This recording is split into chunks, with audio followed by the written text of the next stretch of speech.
Good evening, Sib. Today, I want to talk to you about swerving. And so, this concept actually comes from Michelle Obama's book, Becoming. And the basic concept is diverging from the traditional path we would normally go on. And so, I kind of want to talk about this in terms of Asian Americans. And so, like most immigrants, Asian Americans really value education. And I feel like that's especially emphasized in our culture. We need to get straight A's.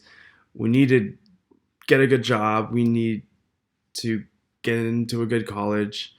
But we never stop to ask ourselves why. And so I want to start that why by kind of talking about my dad.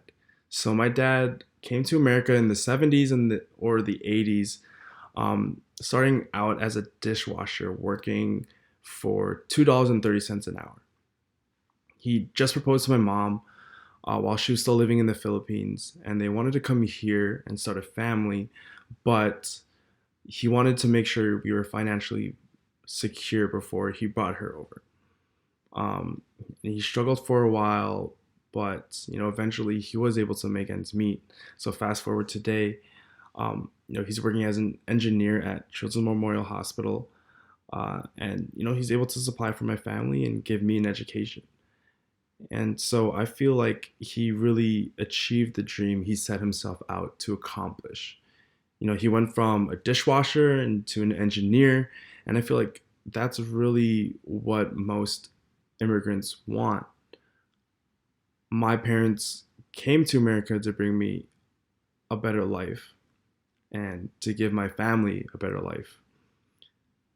I feel like they really showed me what it means to work hard. And they did that through working long hours, doing overtime, and they always emphasized working hard in school to get a good job to eventually become financially secure. They worked hard so that I don't have to worry about putting food on the table.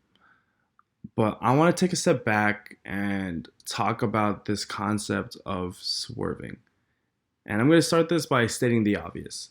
So, we're all going to die. That's the reality. But we have so much life left to live. I'm only 20. If I double my lifetime experience, to think how much I've developed in these 20 years, all the memories I've made, all the things I've accomplished, if I double my whole life experience, I will only be 40. To think how long it took me to get to 20, it's a whole lifetime before I get to 40.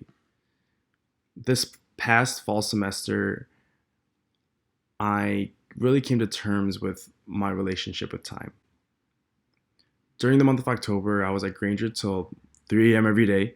I would wake up at 8:30, go to class, end around 4 or 5, and then study for the rest of the day.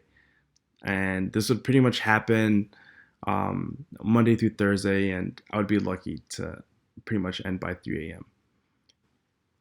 And it was in these moments where I really asked myself, why am I here? Why was I in the library studying material for school? Why was I studying for investment banking? Was this really something I wanted? My parents always emphasized doing well in school. They always talked about all the sacrifices that they've made to get me where I'm at today. They always said, work hard now and hopefully have a good career. But was this really how I wanted to live my life? When I look back on my academic career, I really do see all the hard work I put into school to do well in school. I never really traveled because I really needed to focus. And one really vivid memory I have was back in high school, my parents giving me a look when I told them I joined the volleyball team. Because in their eyes, they only saw it as a waste of time. It was a thing that would only hinder my academics and cause me to have bad grades. And, fast forward from high school till now, I'm a junior, 3 semesters away from graduating. And when I look back on my time from freshman to sophomore year, and I think about what I did with my time, truth be told, I did have fun. but I did spend most of my hours in the library studying for a test rather than going to that party. I spent it on all nighters because I knew if I can get a few more hours in studying, I could do a few percentage points better on my exam. And all that is great, but how much time did I spend with the people that mattered to me most? How much time did I spend actually doing things that made me happy? Would an hour eating dinner with a friend really hinder my grades? Like, clearly not. Clearly, no. And when I look back and ask myself, how many memories have I made that I will truly treasure for a lifetime? Just because everyone always says college is the 4 years of your life that you'll never get back, and we need to make the most out of it.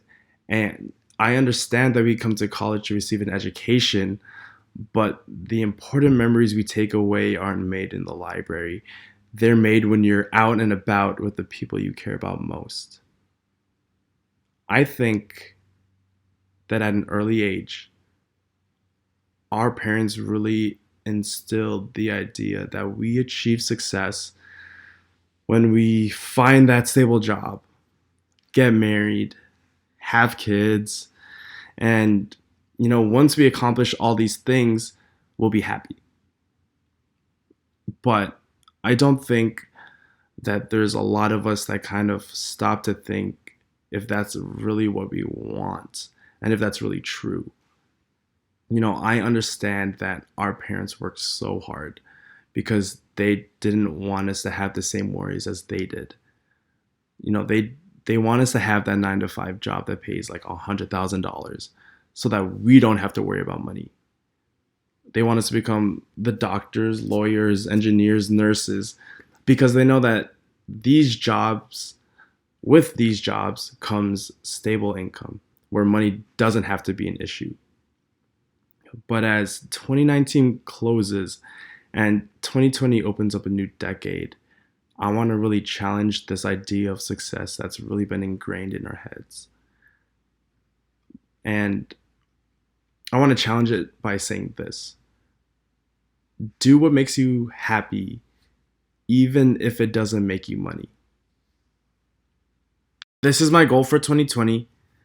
This is my New Year's resolution, and I'm going to keep this in mind over the next 5 years, even after I graduate. And I know I'm probably going to get a lot of flack for this, but I really do want to add things into perspective. Being in our 20s, this really is the perfect time to take risks, explore things we want to do. Yes, we can take that job out of college that pays us well, that will make our parents happy, but will it really make us happy? Because I know I won't. For me personally, I think, investment banking is great. Earning over 100,000 is great, but working 100 hours to 120 hours a week really is not the lifestyle I want. And, especially in my 20s, not seeing my friends, not seeing my family, that's not really something I want.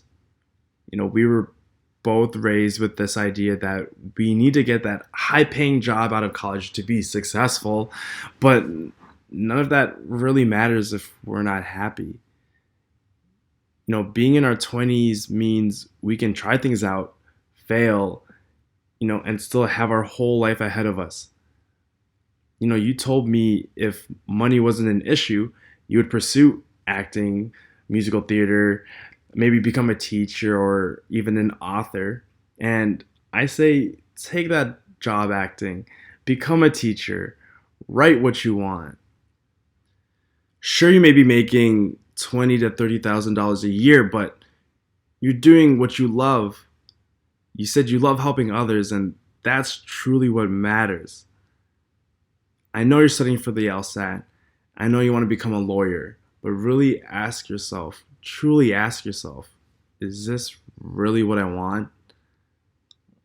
I know this may sound crazy, but you can put a pause on becoming a lawyer and pursue what you want to pursue for 2 to 3 years. pick it back up, and it will be like those years have never passed because you have a whole lifetime to become a lawyer. But if you don't try the things you want to do now, the things you've always wanted to do, you may never end up doing them ever. This is what Michelle Obama means by swerving. It's diverging from the path that you kind of deem safe and pursuing something else that'll make you happy. Just because you don't gain immediate success now doesn't mean you can't achieve success later. Why work for money your whole life only to enjoy it at the near end? Yes, work hard now, enjoy things later, but why not enjoy things now, work hard now, and enjoy money later? I want to hear your thoughts. I'll see you next time.